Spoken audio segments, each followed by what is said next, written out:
สวัสดีครับยินดีต้อนรับเข้าสู่เพจ ET Review นะครับวันนี้เราจะมาอันบ็อกเจ้าสิ่งนี้กันร้านอะไรก็ไม่รู้อยู่ในกล่องนะครับมาเดี๋ยวเรามาแกะดูกันครับ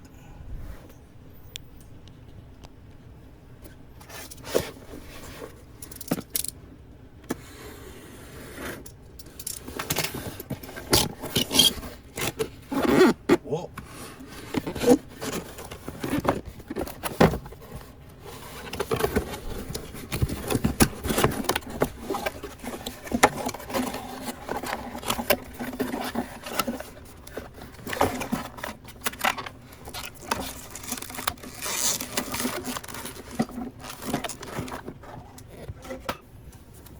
มาแล้วมันคือ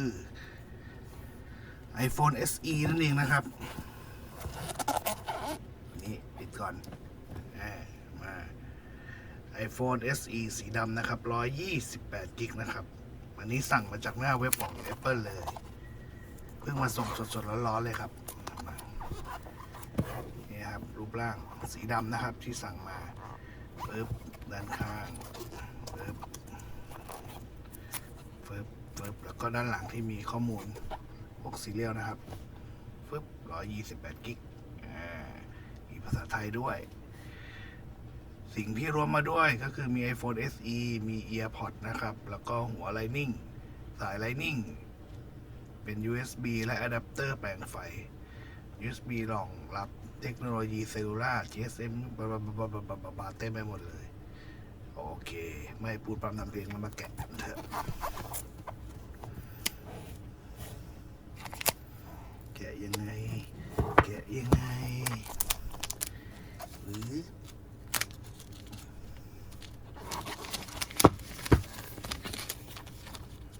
โอเคเก็บไว้ก่อน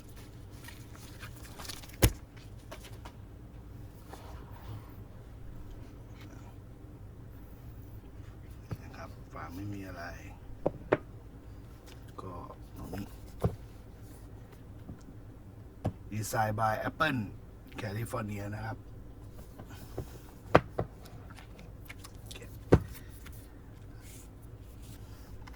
ข้างในก็จะมี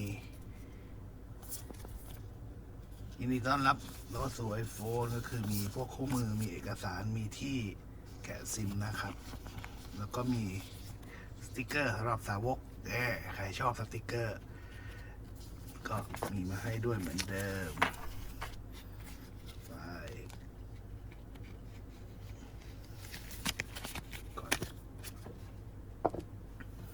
ไปนะครับนี่คือตัวเครื่องสีดำเดี๋ยวมาว่ากันนะครับถัดมาก็คือตัวหูฟังนะครับที่เป็นแบบสายเหมือนเดิม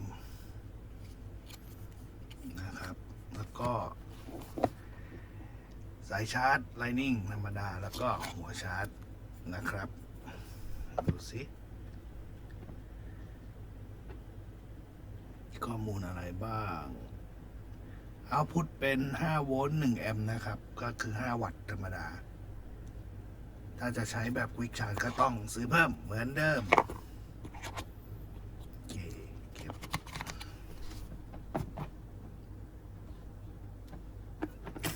กลับมาที่ตัวเครื่องเลยนะครับนี่สีดำสวยไหมโอเคนะครับด้านหน้าก็จะมีปุ่มโฮมเหมือนเดิมที่เป็นสแกนนิ้วมือนะครับแล้วก็ด้านซ้ายมีวอลลุ่มนะครับมีวอลลุ่มอัพวอลลุ่มดาวแล้วก็ปุ่มปิดเสียงแล้วก็ด้านขวามี power ตรงนี้เป็นช่องใส่ซิมนะครับตรงนี้ช่องใส่ซิมข้างบนเรียบๆไม่มีอะไรแล้วก็ข้างล่างเป็นพอร์ต Lightning แล้วก็หูฟังนะครับ 3.5 ไม่ต้องหาไม่มีแล้วโอเคประมาณนี้นะครับ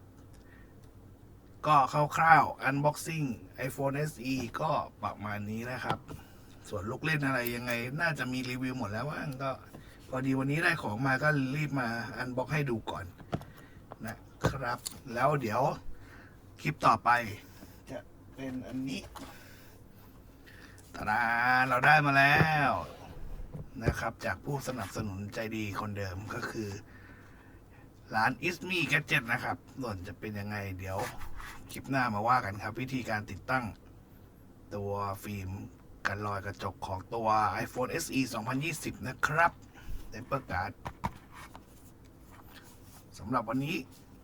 ก็ขอจบคลิปสั้นๆแค่นี้นะครับ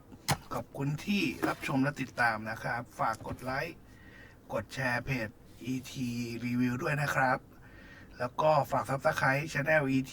ครับไว้ด้วยนะครับ แล้วพบกันใหม่คลิปหน้าสำหรับวันนี้สวัสดีครับ